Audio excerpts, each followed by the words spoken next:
কৃষ্ণ কোনো দেবতা নয়, কৃষ্ণ হচ্ছে অসুর।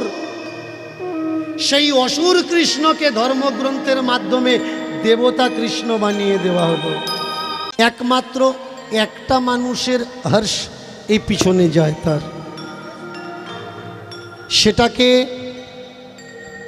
সেটা হলেন আমাদের গোরা।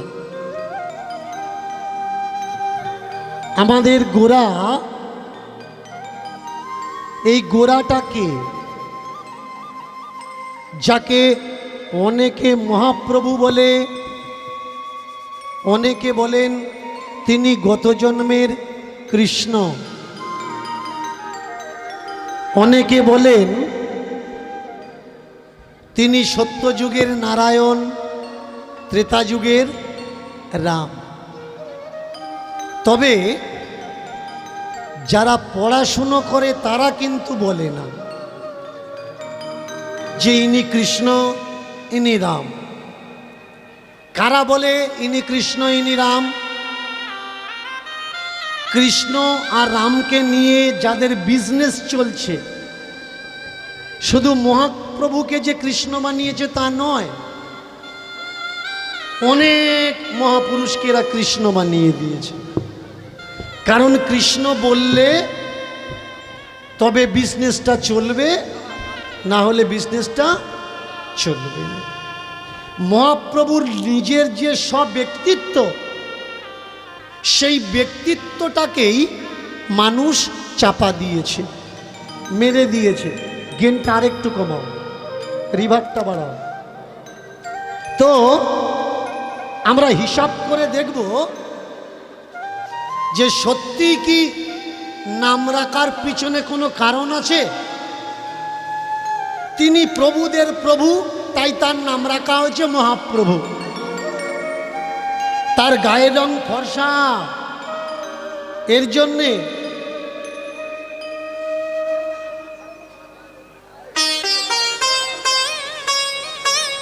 তার নাম রাখা হয়েছে গোরা। তাহলে তার নাম নিমাই কেন? মায়েরা,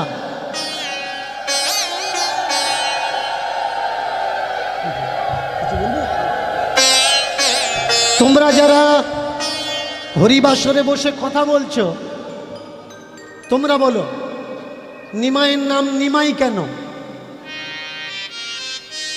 বলতে পারবে না? ধুর পাগল কোথাকার। নিম গাছের গোড়ায় হয়েছিল বলে নিমাই। নিম গাছের গোড়ায় জন্মেছিল বলে নিমাই। তাহলে নিমাইয়ের মা ছুটে গিয়ে যদি জাম গাছের গোড়ায় বসতো, ওর নাম কি হতো?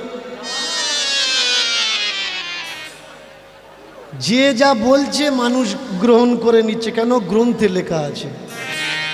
একবার জাস্টিফাই করে দেখছে না, একবার যাচাই করে দেখছে না কোনটা ঠিক আর কোনটা ভুল। নিমাইয়ের মা নিমাইকে যেই প্রথম জন্ম দিয়েছে তা না। নিমাইয়ের হওয়ার আগে তার 8টা বোন মারা গেছে। তারপরে বিশ্বরূপ জন্মগ্রহণ করেছে।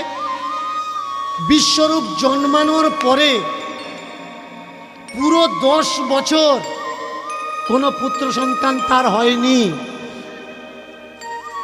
তো যে 9টা বাচ্চার পোয়াতি, যারা প্রথম জন্ম দিচ্ছে বাচ্চাকে, তারা না হয় জানে না প্রসব যন্ত্রণা কাকে বলে। যারা 2, 3, 4টে ছেলের মা, তারা কি জানে না যে প্রসব যন্ত্রণা কাকে বলে? আমাদের ঘরের মা মেয়েদের যদি প্রসব যন্ত্রণা ওঠে, গ্রামের ঠাম্মা দিদিমারা কি করে? টেনে গাছের গোড়ায় নিয়ে যায় না ঘরের ভিতরে নিয়ে যায়? তাহলে নিমাইয়ের মার প্রসব যন্ত্রণা উঠেছে, নিমাইয়ের মা ঘরের ভিতরে না গিয়ে নিম গাছের গোড়ায় কি করতে যায়? আগে বোঝা লাগে। এসব ফাজলামো কথা। সত্য কোনটা? অনেকে বলে অদ্বৈত আচার্য নাকি নিমাইকে কেঁদে কেঁদে ডেকে ডেকে তুলসীর পাতা দিয়ে জল দিয়ে তবে এনেছে। না, history of Nadia, history of Sanatan, history of Bharat, background of Jaipur, এ কটা বই পড়া লাগবে। যতক্ষণ আপনি না পড়বেন, যতক্ষণ আপনি না জানবেন, ততক্ষণ আপনি বুঝবেন না সত্য কোনটা।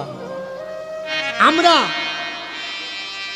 অন্য জনার বোঝা মাথায় করে বয়ে বেড়াচ্ছি শুধু, আর প্রকৃতপক্ষে এই বোঝাটা যাদের, তারা বাবু হয়ে পকেটে হাত দিয়ে ঘুরছে। ছোটবেলায় বইতে পড়েছিলাম, গয়ে গাধার পিঠে বড় বোঝা। আমরা কারা? আমাদেরকে গাধা বানিয়ে দিয়ে আমাদের পিঠে অন্যজনার বোঝা চাপিয়ে কিছু মানুষ ঘুরে বেড়াচ্ছে, আমরা কেউ বুঝতে পারছি। নিমাইয়ের জন্ম কিভাবে হয়? যখন 10 বছর কোনো পুত্র সন্তান হচ্ছিল না, নিমাইয়ের মা তখন ছিল কোথায়? শ্রীহট্টে, মানে বর্তমান যেটা বাংলাদেশ বলা হচ্ছে, সিলেট জেলার অন্তর্গত শ্রীহট্টে মহাপ্রভুর মা ওখানে ছিলেন, বসবাস করছিলেন। আর সেই সময় ওখানে একটা মজার আছে, জয়পুরের মাজার, বুরহানের মাজার। এই বুরহানের মাজারে উনি গিয়ে 3 দিন 3 রাত ধন্না দিলেন। আর ওই বুরহানের মাজারে তখন চলছিল ছটাবি মুজাহিল, এগুলো আরবি লফজ। মুজাহিল মানে কি? যাদেরকে পীর ফকির বলা হয়। আজকের ছাড়া যদি 30 বছর পিছনে যান, দেখবেন গোয়াল ঘরে বসে পীর ফকিররা গৈলি গান গাইতো, গোয়াল গান। মুশকিল আসান করো দয়াল মানিক পীর। আর তাদের হাতে একটা চামর থাকতো, সেই চামর, এইসব সংস্কার সংস্কৃতিগুলো আর নেই আমাদের বাংলার বুকের থেকে, শুধু ইতিহাসে আছে, কিন্তু বাস্তবে সেই প্রাণবন্ধতা আর নেই, মিটে যাচ্ছে।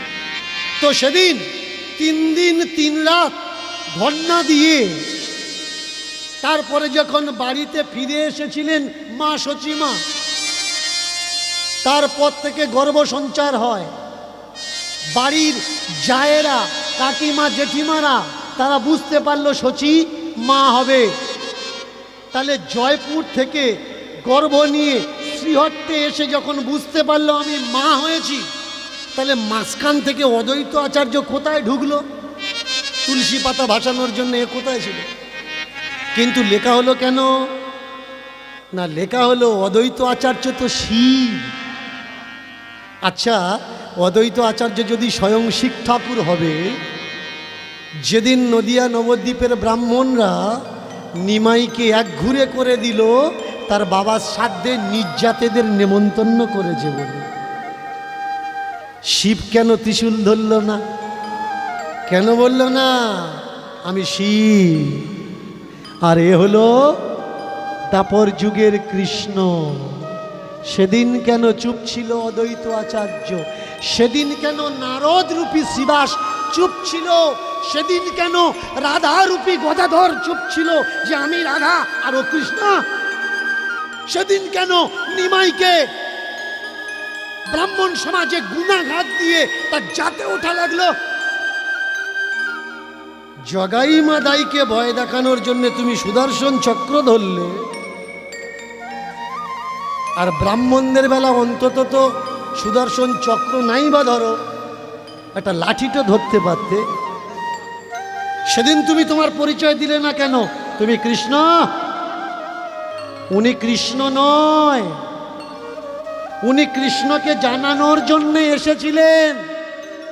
আর ওনার যে মূল সংগ্রাম, যে মূল প্রেক্ষাপট মাটির সঙ্গে পুঁতে দেওয়া হয়, যে সত্য যদি মানুষ জানে তাহলে গৌরাঙ্গকে পূজা করবে, আমাদের আর কেউ পূজা করবে না। অনেক সাধু, অনেক গুরু অনেক গোসাই পিছনে পিছনে তর্ক করে, আমার নামে দুটো কটু কথা বলে, মন্দ কথা বলে। আমি বলবো ভাই, কারোর নামে গালাগালি করাটা খুব সহজ, কিন্তু গালাগালিটা করা উচিত কি উচিত নয়, এই বিবেচনাটা করা বড় কঠিন কাজ। তোমার যদি মনে হয়ে থাকে যে আমি ভুলভাল তথ্য রিপ্রেজেন্ট করছি, সনাতনীদের, এই ধর্মের মানুষদের আমি ভুল রাস্তা দেখাচ্ছি, এসো না ভাই একসঙ্গে বসি, আমরা তো সব ঘরের ছেলে।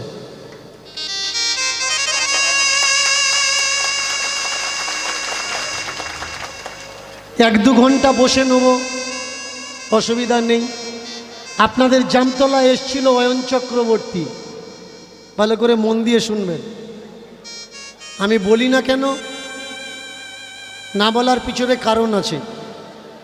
কারণ এই যে ক্যামেরাগুলো চলছে না, এদের লাখ মানা করার পরেও মানুষের সামনে এরা খারাপটা নিয়ে আসে, এরা ভালোটা মানুষের সামনে প্রেজেন্ট দেয় না।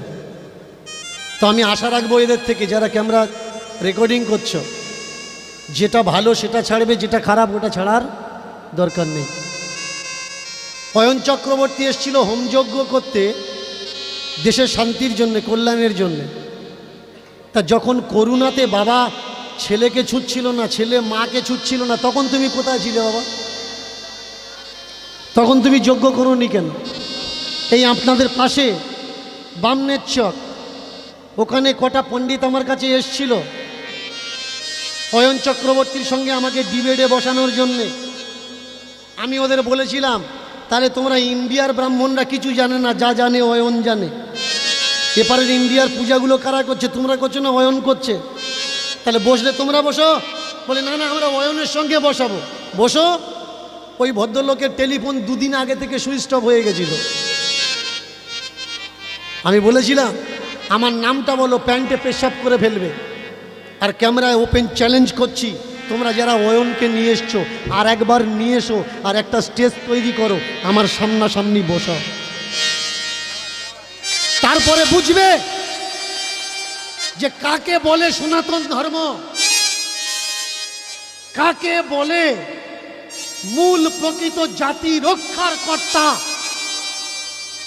আগে বোঝা লাগবে ভাই, এরা যেটা তোমাকে বোঝাচ্ছে ওটা সত্য নয়।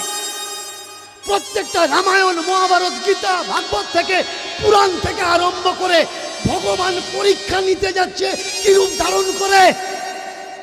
ব্রাহ্মণের রূপ ধারণ করে পরীক্ষা নিতে যাচ্ছে। কেন কাওরামুচির রূপ ভগবান ধারণ করতে পারলো না? কোথাও কেন লেখা নেই ভগবান মুচি হয়ে পরীক্ষা নিতে যাচ্ছে, কাওরা হয়ে পরীক্ষা নিতে যাচ্ছে, মেতর হয়ে পরীক্ষা নিতে যাচ্ছে? প্রত্যেকবার লেখা হলো ভগবান ব্রাহ্মণ হয়ে পরীক্ষা নিতে যাচ্ছে। তাহলে এখানে এর পিছনে একটা বড় চক্রান্ত কি? ব্রাহ্মণ জাতিকে বড় করার জন্য। শুধু তাই পরীক্ষা করতে যাচ্ছে না, পরীক্ষা করতে গিয়ে কর্ণের ছেলে বিষকেতু কর্ণকে বলছে তোমার বাড়িতে আমি খাওয়া দাওয়া করতে পারি যদি তুমি তোমার ছেলের মাথা কেটে চাটনি বানিয়ে আমার দাও। এই কি ভিখারি স্বভাব হওয়া উচিত? তুই তো ভিক্ষে করতে এসছিস, চাল নিবি, ডাল নিবি, ছেলের মাথা নিয়ে কি করবি? আজকের ডেটে যদি তোমাদের বাড়ি কেউ এসে বলে যে তোমাদের বাড়ি আমি খেতে পারি, তোমার ছেলের মাথা কেটে দাও, কি করবে? ওর মাথা থাকবে তো, যে কথাটা বলেছি। তবুও আমরা বলছি এটা ধর্মগ্রন্থ। শুধু তাই নয়, স্ত্রী সতীর কথা দেখুন। ভিক্ষা নিতে গেছে কে? ব্রহ্মা, বিষ্ণু, মহেশ্বর।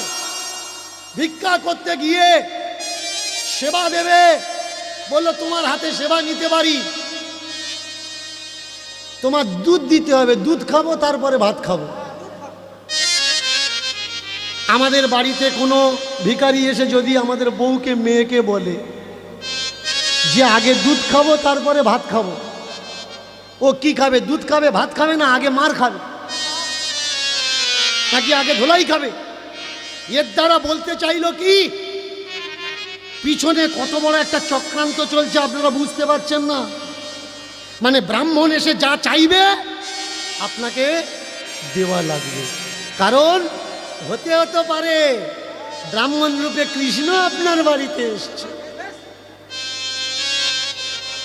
আপনাকে বুঝে নিতে হবে সত্য কোনটা, মিথ্যা কোনটা। কি চমৎকার দেখুন! শুধু তাই নয়, যুগে যুগে প্রতিবারে লেখার মাধ্যমে উচ্চ আসন কাকে দেওয়া হয়েছে? ব্রাহ্মণকে উচ্চ আসন দেওয়া হয়েছে। কিন্তু কোনো জাতি নয়। এ কথাগুলো আমার নয়, সম্পূর্ণ গ্রন্থের কথা, বইয়ের কথা। আমি পড়াশুনো করে কথা বলছি, কারোর কথা শুনে কথা বলছি না। আমি কাল্পনিক অলিক জগতে, কল্পনা জগতে আপনাদের ভাষাতে চাচ্ছি না। আমি চাচ্ছি সত্যকে জানো, সত্য কোনটা। কখনো গোপলা কৃষ্ণ দেখেছেন? গোপলা কৃষ্ণ দেখেননি না? কৃষ্ণের গোপ আছে না নেই? কৃষ্ণের গোপ আছে? নেই। কখনো নিজেকে প্রশ্ন করেছেন মানুষের গোপ আছে আর দেবতাদের গোপ নেই কেন? আমাদের আছে, ওদের নেই, তার মানে ওরা আমাদের ছাড়া ডিফারেন্স, তফাৎ, তাই তো? কিন্তু আপনারা জানেন না কৃষ্ণের গোপ ছিল। কৃষ্ণকে দেবতা বানানোর জন্য কৃষ্ণের গোপটা ফেলে দেওয়া হয়েছে। কৃষ্ণ কোনো দেবতা নয়, কৃষ্ণ হচ্ছে অসুর। সেই অসুর কৃষ্ণকে ধর্মগ্রন্থের মাধ্যমে দেবতা কৃষ্ণ বানিয়ে দেওয়া হলো। প্রমাণ কি? বুঝবেন কি করে কৃষ্ণ অসুর? কৃষ্ণ যে বংশে জন্মগ্রহণ করেছে সেই বংশের নাম কি? যদু বংশ। আর এই যদু এর জন্ম কোত্থেকে হয়েছে? দানবদের গুরু শুক্রাচার্য আর দেবতাদের গুরু বৃহস্পতি। শুক্রাচার্যের মেয়ে দেবযানী, আর এই দেবযানীর সঙ্গে বিয়ের সময় আরেকটা তার সই গেছিল, তার নাম শর্মিষ্ঠা। দেবযানীর গর্ভে কার জন্ম হয়েছে? যদুর জন্ম হয়েছে। তাহলে বাবা রাক্ষস, মেয়ে রাক্ষস, স্বামীও রাক্ষস। আর সেই যদু বংশে জন্ম নিয়েছে কে? কৃষ্ণ। তাহলে রাক্ষস কুলে জন্ম নিয়ে সে দেবতা হবে না রাক্ষস হবে? সে নিশ্চয়ই দেবতা নয়, রাক্ষস। কিন্তু পিছন থেকে এই গোপটা কারা ফেলে দিল? যাদের হাতে খুর আছে অথচ দেখা যায় না, এরা অনেক কিছুই কেটে ছেটে ফেলেছে, শুধু আমরা বুঝতে পারি। বোঝার জন্যে আগে পড়াশুনো করা লাগবে, তবে গিয়ে বুঝতে পারবে, না হলে বুঝতে পারবে না। এই যে বুরহানের মাজার, এই মাজারে গৌরাঙ্গ মহাপ্রভু নিমাই গোরা এসছে মায়ের পেটে। তখনকার হিস্ট্রি, পরিবেশ, ইতিহাস, পরিস্থিতি এমন ছিল, শ্রীহট্ট থেকে পালিয়ে আসতে বাধ্য হয়েছিল সচিমা, নিমাই মিশ্র, এই জগন্নাথ মিশ্র। শুধু সচিমা পালিয়ে আসেনি, অদ্বৈত আচার্য ও তার বাল্যবন্ধু নিমাইয়ের বাবা, তারা আগের থেকে চলে এসছিল পরিস্থিতি বুঝে। যখন পেটে বাচ্চা নিয়ে চলে আসছে, শচীর শাশুড়ি বলে উঠলে, ওমা আটটা মেয়ে মরে গেছে গো মা, ছোট্ট একটা ছেলে তোর, এই পেটের বাচ্চার কি মুখ আমি দেখতে পারবো না? যেদিন জন্ম নেবে আমাকে একটু দেখিয়ে নিয়ে যায়। বড় হয়েছে গোরা, বড় হওয়ার পরে বিবাহ করেছে, ভালোবাসা করে, প্রেম করে, কোনো দেখাশুনো করে বিয়ে হয়নি। মেয়েটার নাম কি? লক্ষ্মী প্রিয়া। নিমাই 4খানা টোল খুলে বসেছে। রাতোরাত নিমাইয়ের এত পপুলারিটি, রাতোরাত নিমাইয়ের এত পরিচিতি, কিছু মানুষের সহ্য হলো না। কেন সহ্য হলো না? যদি কোনো দোকানের পাশে আর একটা দোকান খুলে যায়, আর ওই নতুন দোকানে যদি বেচাকেনা বেশি হয়, পুরনো দোকানদার কষ্ট পাবে না আনন্দ করবে? নিশ্চয়ই আনন্দ করবে না, কষ্ট পাবে যে ওর দোকানের জন্য আমাদের দোকানগুলো বন্ধ হয়ে যাচ্ছে। তো তৎকালীন সময়ে নিমাইয়ের দোকানদারিতে এত বিজনেস চলছিল যে নদিয়া নবদ্বীপের অন্য দোকানগুলো বন্ধ হয়ে যাচ্ছিল। সব থেকে হুসেন সাহা থেকে আরম্ভ করে চাঁদ কাজী পর্যন্ত পড়ে নেবেন, দস্তাবেজ ডকুমেন্টস অফ চাঁদ কাজী। সেখানে সব থেকে নিমাইয়ের খিলাফ দলিল কারা জমা করেছিল? কোনো মুচি কাওরা মেথর জমা করেনি, ব্রাহ্মণেই জমা করেছিল বেশি। যেকে মেরে ফেলা হোক, নবদ্বীপ থেকে তাড়িয়ে দেওয়া হোক, এর মুখ বন্ধ করা হোক, এ রাজদ্রোহী। তাকিয়ে দেখুন কেমন কত বড় চমৎকার। নিমাই, মা বলছেন নিমাই তুই যা, তোর ঠাকুরমাকে একবার দেখে আয় বাবা। আর তোর দাদা তো সন্ন্যাস নিয়ে চলে গেছে, একবার ফিরিয়ে আনতে পারিস কি, চেষ্টা কর। বলুন তো, নিমাই যদি কৃষ্ণ হবে আর সচিমা যদি সেই ত্রেতা যুগ, দাপর যুগ, সত্য যুগের কৃষ্ণের মা হবে, তাহলে নিমাই বলতো না যে মা দাদাকে খোঁজা লাগবে না, দাদা অমুক জায়গায় আছে। খুঁজে যাচ্ছে মানে কি, কোথায় আছে জানে না। আর জানে না মানে কি, জানে না মানে সে কৃষ্ণ নয়। বোঝাল? খুঁজে খুঁজে এলেন। তৎকালীন সময়ে নদিয়া নবদ্বীপ থেকে, ঘাট থেকে আর শ্রীহট্ট পর্যন্ত নৌকা চলতো। ওই নৌকায় বসে একাধিক যাত্রীর সঙ্গে তিনি নেমেছেন কোথায়? তিনি নেমেছেন শ্রীহট্টের ঘাটে, নৌকার ঘাটে। এক প্রকার দ্রুত গতিতে তিনি মিলিয়ে গেলেন, মিলিয়ে চলে গিয়ে গেলেন কোথায়? জয়পুরে। এই জয়পুরে কে বাস করছে? তপন। আর কে? লোকনাথ। এই তপন আর লোকনাথ যে হলো বিশ্বরূপের সন্ন্যাস সঙ্গী। বাবার লেখা চিঠিখানা গোরা তপনের হাতে তুলে দিয়েছেন। তপন সেই চিঠিখানা পড়ে আর থাকতে পারলেন না।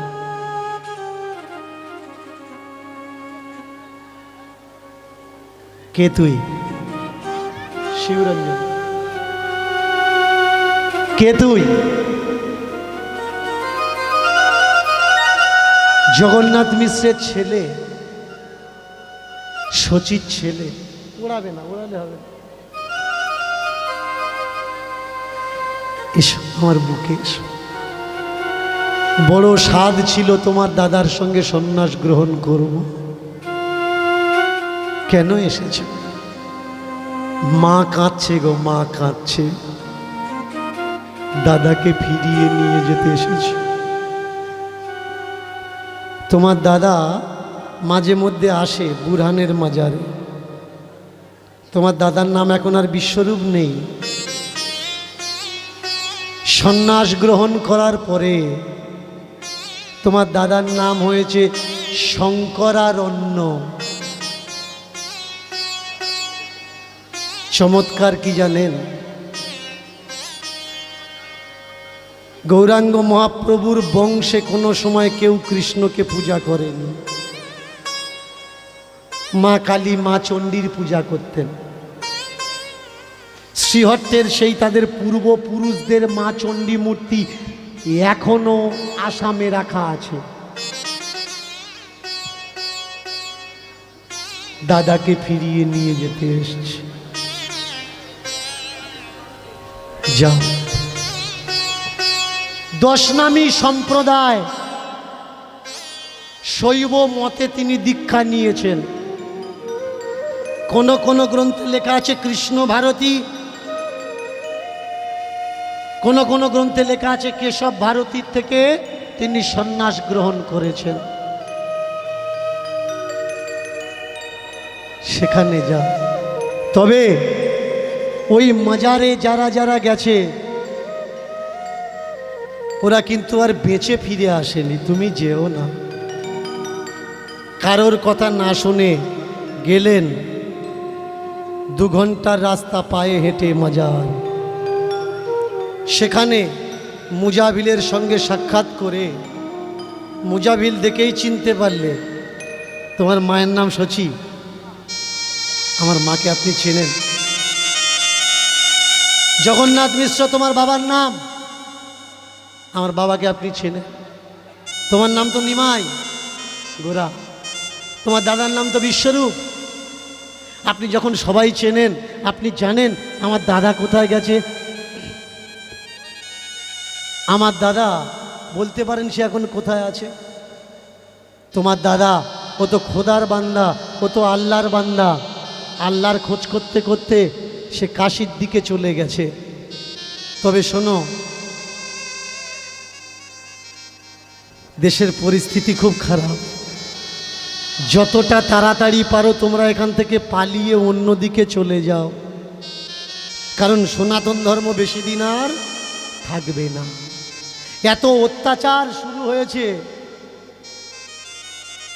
হিন্দুদের ঘরের বউ মেয়েদের রাতরাত লুট করে নিয়ে চলে আসছে।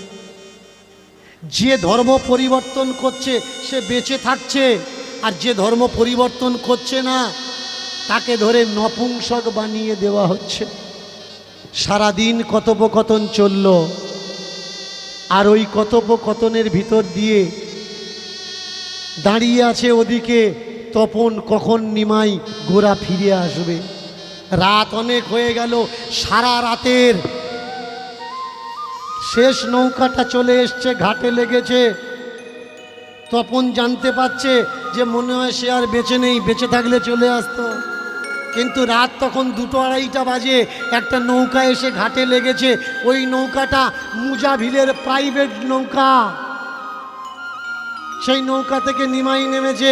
নিমাইয়ের মুখে সেই হাসি, সেই খুশি, সেই আনন্দ আর নেই।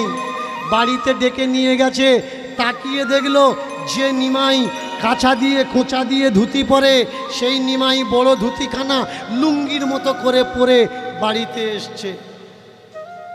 গোরা, ধুতিখানা লুঙ্গির মতো কেন? গোরা বললে, ওখানে না গেলে আমি জানতে পারতাম না সত্যটা কি।